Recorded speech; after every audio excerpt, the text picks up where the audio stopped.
What's going on, YouTube? Pistol Pete here. Today I'm bringing you, I'd have to admit it, my first ever tops. And I decided to go for broke and just get the best one I think they make, in my opinion. They make a bunch of good ones, so I shouldn't say that, but I know they make a bunch of good ones. Another one I would like to get would be the Armageddon, but the one we're talking about today is the SXB, which stands for Skull Crusher Extreme Blade. And man, this thing, man, didn't let me down. I'm a Tops fan now. First Tops, and surprisingly, because I own a bunch of knives and I just never pulled the trigger on a Tops. A couple times I almost bought a Tops at the Blade Show in Long Beach, but I ended up going with, which still didn't let me down. It's still another awesome manufacturer, awesome blade. I ended up going with Work Tough Nomad Field Knife from a Zeke Minacho design.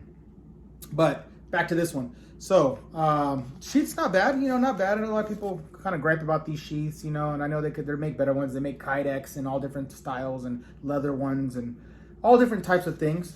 Moly compatible, has a little pouch here, little clip here where you put, ferro rod striker or a little survival kit or sharpener or a little sidekick knife, whatever you want in there.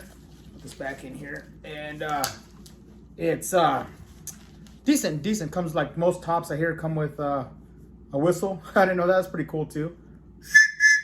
And then it gives you a little strip of lanyard there. Do you want to lanyard this? So I like this. It has a little bit of a Velcro effect here and the button. So you have the button and then you have the Velcro, which is kind of cool. Keeps it secure, really secure. Semi-loose. Pretty good belt carry here. Not too bad.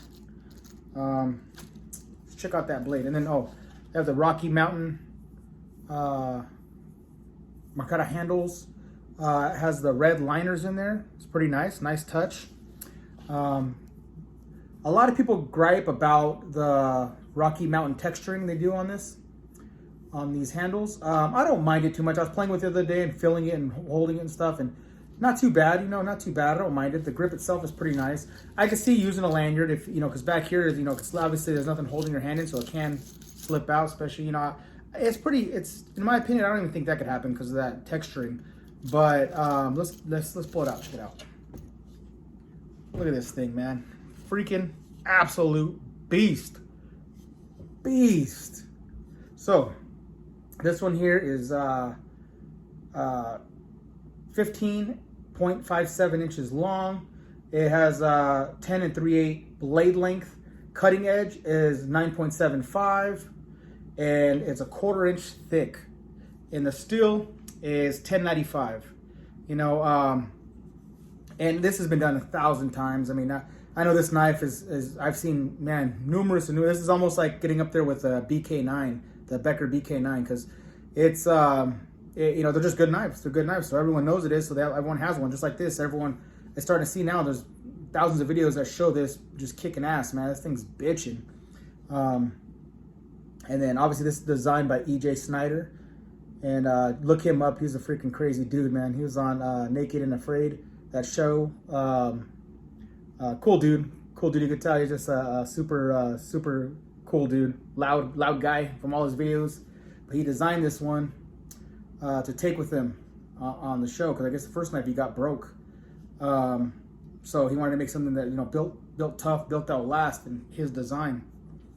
So I see in a lot of other content creators, they're saying like this is it's a saw. You can use it for a saw, but it doesn't make that good of a saw.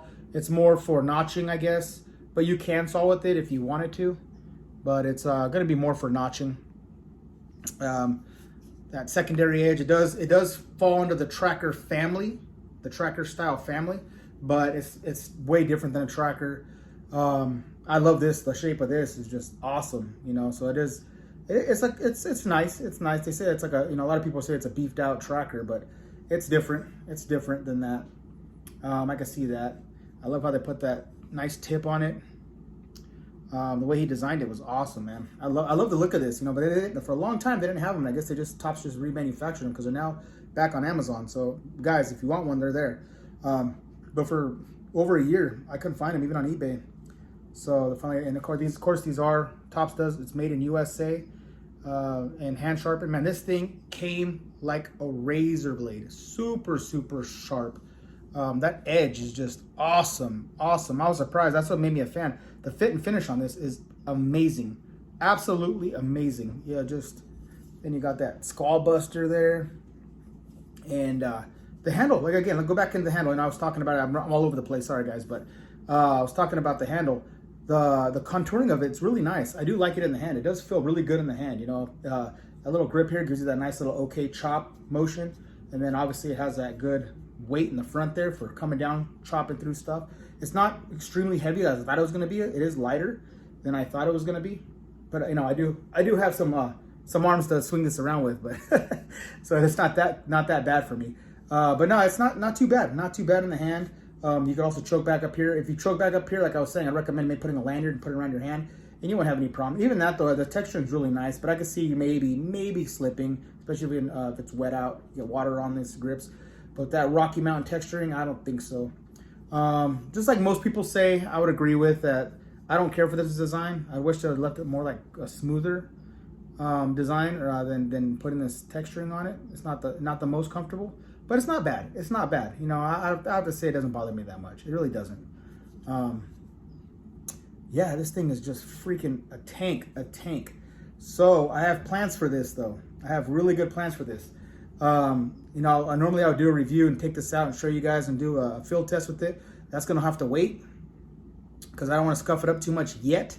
Because as you all know, if you follow my channel at all, I freaking hate traction coating. I hate this black shit they put on these knives, man. Becker does it, and they're good knives. The knives are awesome. I wish, the only company I know that does that, and I really do appreciate that, is Work Tough. Work Tough listens to their customers, you know, and a lot of us, you know, he gives you an option. Work Tough, they'll give you, if they made this knife or something similar to this knife, they would offer this in acid wash. They would offer this in satin finish. They would offer this with this traction coating. They offer it in all different types of whatever, you know, all different types of stuff. But they offer the same knife in different ways. I wish other manufacturers, I wish they'd offer this to the customers in this black coating for people that like these black coatings, and then others just satin finish for that. Make it simple. Give it two options at least. Satin finish, coated or not coated. Simple. Just break it down like that. I would love that. But since they don't, we got to modify the knife ourselves. So I don't know, like I said, if you saw EJ Snyder, he had DB Hemlock make him custom, badass freaking custom design on his SXB. And man, it's freaking bitchin'. Go check it out. Just look up his custom knife that he made. He had all this engraving put on it, all his you know, his special stuff. And so what I want to do, I'm not going to get that fancy with it, but I did reach out to the main man over there, and Hunter, and he's going to, I talked it out to him. He's going to strip this for me. I asked him if he could polish it. I want it, you know, nice and shiny, make it look like almost like a, you know, maybe I can't get a mirror finish, that's fine, but at least a nice satin finish. And he's going to etch in the emblems here. So he's going to etch in all this. It's going to be etched into the blade, but all chromed out, just all freaking with that stupid coating taken off, that traction coating. And even he agrees with me that he doesn't like this traction coating crap, because you know, you're going to use it, it's going to get scuffed up, it's going to get all this black stuff is going to start coming off. You see guys that use these, all this stuff just scrapes away anyway. So, and then you get little particles of wood and everything. Just looks like shit. So when you you know, and obviously I get it, you know. I told you 100 times, you know, on these channels, I get what it's for, what it's meant for.